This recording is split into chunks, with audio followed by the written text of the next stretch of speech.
เออคนเล่ามีมูลเสือ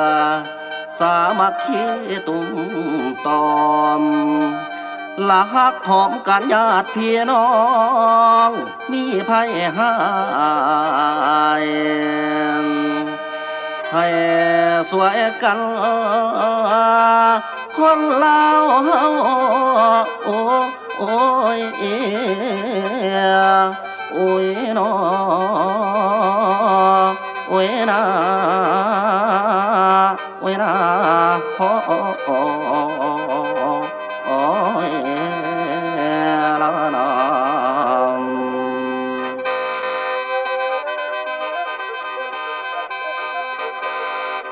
บัดนี้จากแห่งใจพวกผู้ขาเศร้าขนาดนครลำทรงแห่งใจไปถึงพี่น้องเฮาเศร้าไตที่กำลังประเสริฐหน้ามหาภัยอันยิ่งใหญ่โอ้ยน้องโอ้ยน้ำหลังไหลเข้าบ้านเฮือนสันเกียงหลอกบ่อยังท่วมหวดอูแองน้ำเครื่องแต่งอยู่ขัวกินดินบอนเคยทำนา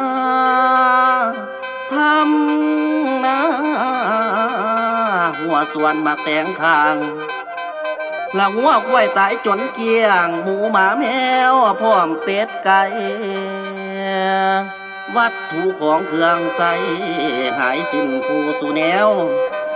ละผัวพัดเมียภาคลูกแก้วห้องแอวน้ำตาไหลผัวพัดเมียภาคลูกแก้วห้องแอวน้ำตาไหลเอาอังไหนหัวใจสวยกันบ่มีใดนำทางไปค้นกรรมนำหากันบ่เห็นกินโอ้ยนอนโอ้ยบางคนปีนขึ้นต้นไม้มีแต่ให้อย่างเดียวเดี๋ยวหาญาติพี่น้องละเดี๋ยวหาญาติพี่น้องสิมาสวยบ่มีเห็นจากแม่นเว้นหรือกรรมเหตุเป็นแนวนี่เต็มที่หลายแม่นคนเฒ่าเยาไว้แม่ลู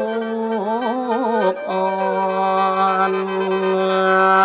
โอ้ยนอนอยู่บอนหมอหูเรื่องว่าภัยหายสิคุกคามนำทำลายทุกสิ้นบ่ละเว้นแนวใด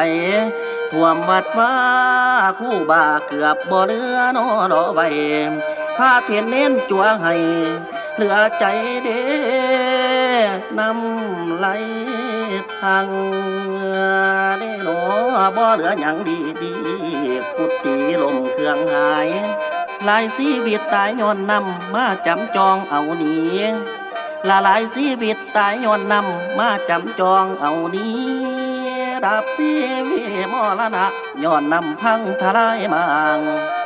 พี่น้องทางเหนือใต้ขอบเขตเมืองสนามไซอัตตาปือฟ้ายอนป่วยเดนอได้รับความเดือดร้อนย้อนฝนฝ่าลังไหลขอส่งใจให้พี่น้องอย่าเฝ้าอ่อนกำลังใจและขอส่งใจให้พี่น้องอย่าเฝ้าอ่อนกำลังใจสู้ต่อไปสู้ต่อไปอย่ามีถอยให้คอยทนทานไว้พี่น้องลาวตั้งแต่เหนือถึงใต้ทรงแห่งใจไปสวยโอ้ยนอโอ้ยบ่ได้ป่าปล่อยให้เห็นใจเจ้าผู้สุคนคนข้อหายครั้งนี้คนเล่าจือจดจำถือว่าเป็นเวรกรรมดีกนี้บ่มีผลทุกคนเล่าให้เฮาพร้อมกำลังใจขอฝากส่ง